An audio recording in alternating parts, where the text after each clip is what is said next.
Hello friends, আমি বিডিতে আপনাকে স্বাগতম। খোলা চোখে দুনিয়া দেখতে অবশ্যই থাকুন আনারুলের সাথে।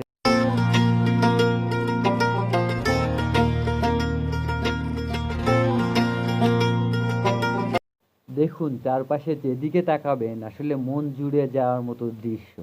আসলে এই প্রকৃতির প্রেমে পড়ে অ্যাকচুয়ালি আমার আর বাসে চড়া হয় না। সেই কবে বাসে চড়েছি মনে নাই তো। আসলে এই প্রকৃতিরই প্রেমে পড়ে যায় আমি বারবার। স্বাধীনতা প্রিয় মানুষ অ্যাকচুয়ালি। আমি বাসে যেতে কমফোর্ট ফিল করি না, কারণ দেখেন আসলে চারপাশে কত সুন্দর, এটা আমি উপভোগ করতে পারি না। তো চোখ খোলা রাখার জন্য আমি বাইকে চলি।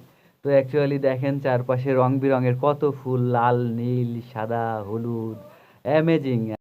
সামনে ট্রাফিক সাইনবোর্ড রাস্তা নির্দেশনা দিচ্ছে। বামে মালিগ্রাম, সম্মুখে ভাঙা, বরিশাল। এখান থেকে বামে আসলে মালিগ্রাম চলে গেছে। আসলে মালিগ্রামে আমার কখনো যাওয়া হয়নি।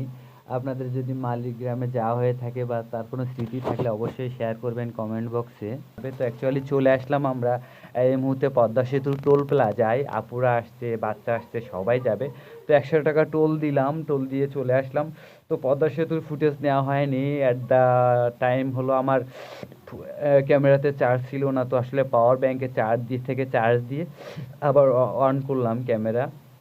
তো অ্যাকচুয়ালি আমরা এই মুহূর্তে চলে আসছি গোপালগঞ্জের এদিকে। আমি জায়গাটার নাম ঠিক জানি না। তো চলতেছে আসলে দেখেন চারপাশে কত সবুজ। আপনার 10 তলা 20 তলা বিল্ডিং বা ইট পাথরের ওই যে চাকচক্যতায় আমি আসলে অক্সিজেন পাই না, আমার দম বন্ধ হয়ে যায়।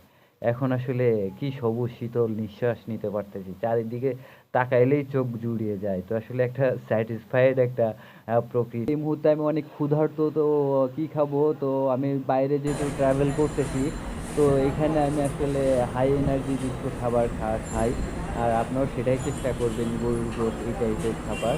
কারণ আপনার ট্রাভেল টাইমে এই জাতীয় খাবার অল্প করে খাওয়া হলো আপনার সুস্থতা নিশ্চিত। মাংসটা অনেক সফট ছিল, খেয়ে মজা পাইছি। যাই হোক, খাওয়া দাওয়া শেষ, পথ চলা শুরু। একটা ভয়ঙ্কর মজাদার স্টোরি শেয়ার না করলেই নয়। আসলে পাশে যে গাছগুলো, রাস্তার পাশে গাছগুলোর পাশে যে ছোট গুল্ম ঝোপঝাড় জাতীয় দেখতে পাচ্ছেন, আমি একটা জায়গায় আসলে অনেক সবুজ দেখে আমি আসলে দাঁড়ায় দাঁড়ায় ভাবলাম যে একটু বসবো এখানে। তো দেখলাম যে আসলে কিসের একটা ফোঁস করে আওয়াজ আসতেছে। তো কম বেশি মহিষের বাচ্চার মতো মনে হইলো। তো আশেপাশে দেখলাম কিছু নাই, তো তখন সন্দেহ হইলো যে এটা সাপ হতে পারে। তো আমি ভালোভাবে ঝোপঝাড়ের ভিতরে লক্ষ্য করলাম, তো দেখলাম আসলে বড় মানের একটা গোখরো টাইপের সাপ ছিল। তো ও নিচের দিকে চলে গেছে। আজ এ পর্যন্তই, দেখা হবে প্রিয় নতুন কোনো একদিন, নতুন কোনো এক পরিবেশ।